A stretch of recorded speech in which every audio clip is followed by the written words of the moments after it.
Good morning, TJ. It is cold. That's all I can say is it is cold, and I hope folks are staying safe and trying to stay as warm as possible as we work through this very, very frigid temperatures. Yeah, absolutely. Now, I just have to ask before we get into the policy stuff. So, as Senate President, are you, because you guys canceled committee meetings yesterday, and talking to Gene Pulowski earlier today, it sounds like there was some optional meeting in the House as well. I know you're hard at work, but are you sort of the principal when it comes to this situation? Do you make that call, or who makes a call just for weather-related stuff like this? Well, we've been in close communication with the governor's office, the House, and our Senate Majority Leader Paul Gazelka and our leadership staff and myself have been sort of discussing this. So ultimately, the Majority Leader made the decision to make Wednesday more of a voluntary day.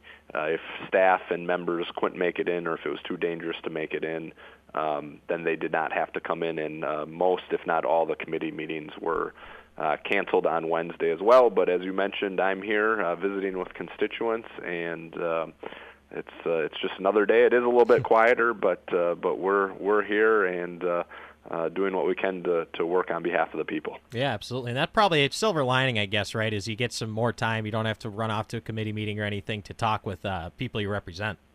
Absolutely. Let's get to our first item on the agenda here, a bipartisan measure seemingly introduced here by Senate Majority Leader Paul Gazelka and Governor Tim Walz, a plan that sets up some sort of contingency funding, some contingency plan from the state of Minnesota in the event the federal government shuts down again in 3 weeks. Just kind of give us a picture. What does that look like? Yeah, so I think the discussions have been, we're hopeful that the federal government does not have to go through another shutdown.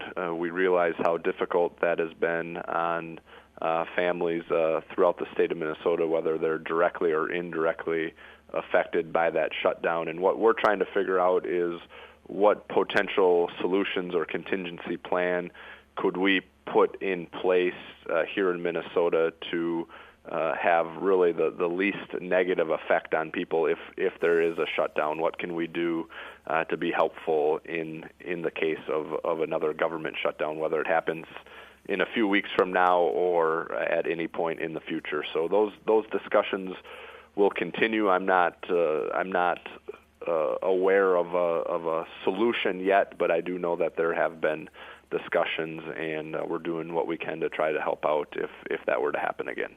Joined this morning by Senate President Jeremy Miller. Jeremy, one thing I want to ask you about, and this has sort of been a growing trend around the state, mainly with municipalities and county governments, but raising the minimum tobacco purchasing age from 18 to 21. Now, I talked with your colleague Steve Drazkowski yesterday about it. He was kind of for them keeping it around 18 years old. I guess, could this be like almost the smoking inside bill from a few years ago, where you saw counties and smaller governments adjusting it, and then eventually the state got involved? I mean, do you see the state taking up the minimum age to purchase tobacco in Minnesota? TJ, I would not be surprised if it comes up this session. A bill has already been introduced. It's a bipartisan bill, so I think it's important that we have the discussion. And what I like to do on this issue and every issue that we deal with here in the legislature, and we deal with many, many issues relating to a number of different topics, but I always like to first listen to the proponents and the opponents of a specific issue, and then look at the facts and ask questions after I receive the information, and then try to make a decision that I feel best represents the folks in Winona, Houston, and Fillmore counties, the folks that I represent here at the Capitol. And one of the other things I really try to do is get feedback from constituents, and we've talked about this the last couple of weeks, but people should send me an email, sen.jeremy.miller@senate.mn. Call my office, 651-296-5649.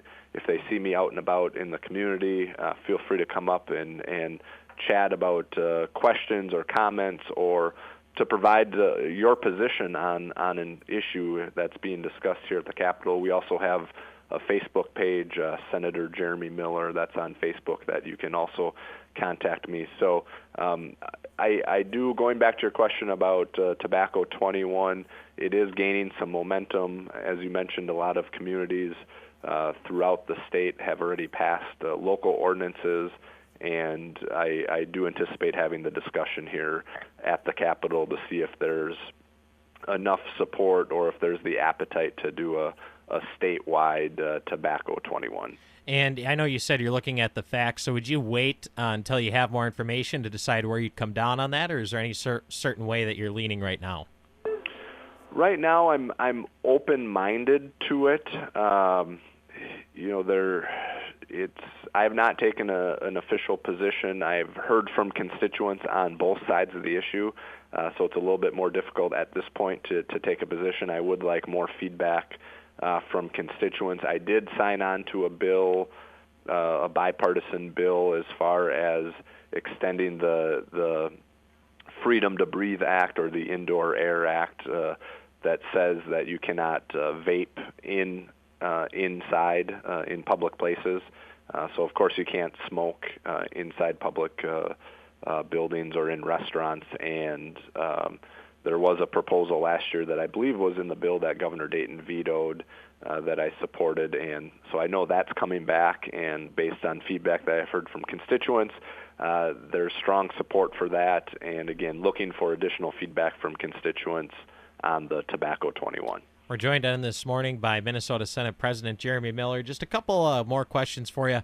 Number one, let's talk about voting for a second here. I'm sure you've been following it a bit, a primary in District 11 where Secretary of State Steve Simon tweeted yesterday morning about possibly changing up the rules for mail-in ballots. Now, as far as participation goes and overall interest, Minnesota is up at the top of anyone in the country in terms of turnout and things like that.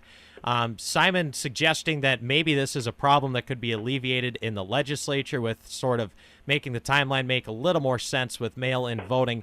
Do you see that's something that could be taken up by either the Senate or the House or both of you guys this session? I think it's something that could be discussed. I did not see the Secretary of State's comments yesterday, so I'm not quite sure exactly what he's proposing. But as you mentioned, our voter turnout is really high compared to the national average here in the state of Minnesota, and we're certainly proud of that. And anything we can do to encourage folks who have the legal right to vote, anything we can do to encourage them to vote, I think is helpful and worth the discussion. Absolutely. And then last question for you, Senate President Jeremy Miller joining us this morning. What else you got going on in the legislature? What would you like the folks to know about right now? Well, this year it's a budget year, and the November forecast came out that showed a $1.5 billion budget surplus, projected surplus. We will budget based off the February forecast that will come out in late February, early March. The one caution I have is a large majority of that money was one-time money. So there's actually not a lot of additional money to be spent. So folks that are coming forward with funding requests, I just caution them that there's not a lot of money, additional money in the budget. The budget is large. It's a $48 billion with a B, $48 billion biannual budget. So there's a lot of money there, but a lot of it is spoken for within specific budgets. So what I'm telling folks is if they have a funding request, let's look at the existing budget within the existing budget to see if there are things that we can reprioritize to fulfill those spending requests. So that's the main thing that we're working on. And then next week, I think, TJ, I'll talk about some of the legislation that I'm working on, a couple actually in the area of health and human services, which is an area that I usually don't introduce much legislation, but we're going to try to expand on a bill that I was successful in getting through the process a few years ago, the Super Gav Act. Worked with Nick and Shanna Quimby from Winona, and what we're doing now is we're working on an advisory council on rare diseases, and they've been instrumental in that. So working on that legislation, and then also some EpiPen legislation that we can expand on next week if you wish to do so. Absolutely. That's a nice tease. That's what we call a tease in the business right there. So thank you for that. Look forward to talking to you about that next week. All right, Senator Miller, thank you so much for the time, and stay warm up there in St. Paul, okay? Yeah, you do the same. And as I mentioned, any feedback, comments, or questions that people have, please reach out to me. Your input is extremely valuable and helpful to me here at the Capitol. Thank you for having me, and stay warm.